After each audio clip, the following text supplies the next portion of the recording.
You were told that humans had unusual biology. You didn't understand how different until your new crew member downed the galaxy's strongest poison and muttered, "Man, I was so thirsty." Captain's Log, Galactic Standard Date 3442.7. The UGF Starsong has officially onboarded its first human crew member. Central Command's initiative to integrate this newly discovered species into our ranks has been met with mixed reactions from my crew. I closed my personal log and sighed, watching from the command deck as our newest addition toured the propulsion systems with Chief Engineer Skvari. The human, Lieutenant Jackson, seemed pleasant enough, if unnervingly tall and alarmingly quick in his movements. The mandatory xenobiology briefing had prepared us for human physical characteristics, but reading reports and experiencing their presence were entirely different matters. Captain Trellix, my first officer Klon approached, mandibles twitching nervously.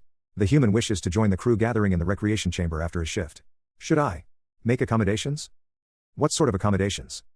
Well, Klon's eye stalk swiveled uncomfortably. The briefing mentioned humans require constant hydration.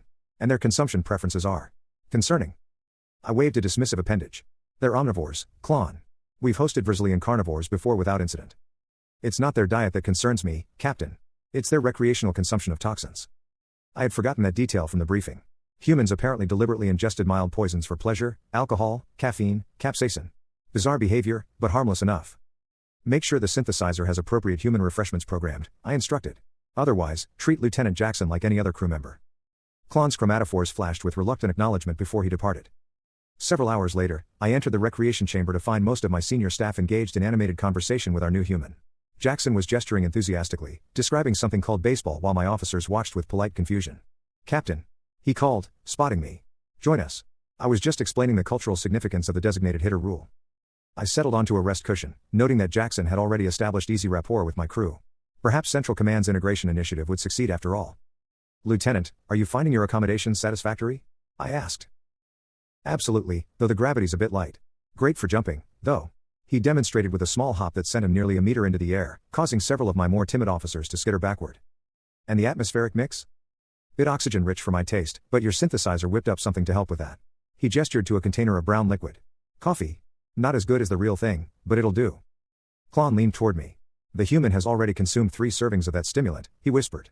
"Their cardiac activity has increased by 22%, yet they show no signs of distress." Before I could respond, the chamber door slid open to admit Dr. Vexil, our Pronaxian medical officer, carrying a sealed container marked with hazard symbols. "Captain, we have an emergency," she announced. "The Skothian ambassador left this ceremonial flask of Toxil in the medical bay. It must be secured immediately." My inner membranes contracted with alarm. Toxil was one of the deadliest substances in the known galaxy, a neurotoxic compound so potent that merely opening the container in an enclosed space could be fatal to most species. "Place it in security containment," I ordered. "No one touch it." "Is that alcohol?" Jackson asked, peering at the ornate flask with interest. "No, Lieutenant, it's," I began, but Jackson had already reached for it. "Smells interesting," he said, unscrewing the cap before anyone could react. Panic erupted. Officers scrambled toward the exits. Klon activated the emergency ventilation system. Dr. Vexil frantically prepared an antitoxin hypo-injector. And Lieutenant Jackson, apparently oblivious to the chaos, tilted his head back and drank directly from the flask. "Jackson, no," I shouted, certain I was witnessing the gruesome death of humanity's first representative in our fleet. The room froze in horror as the human drained the last drop, then lowered the flask with a satisfied sigh. "Man, I was so thirsty," he muttered, wiping his mouth with the back of his hand. "Tastes like tequila mixed with mouthwash and bad decisions. Got any more?"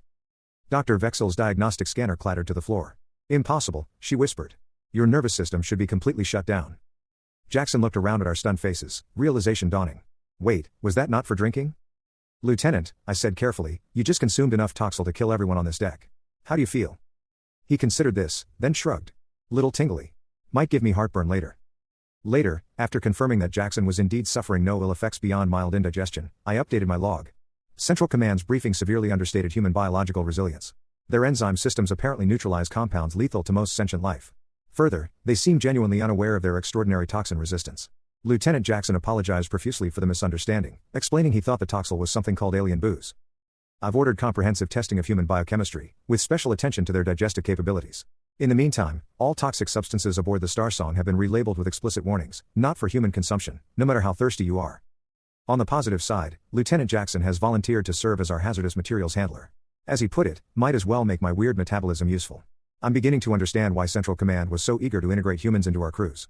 I just wish they'd been more forthcoming about exactly why.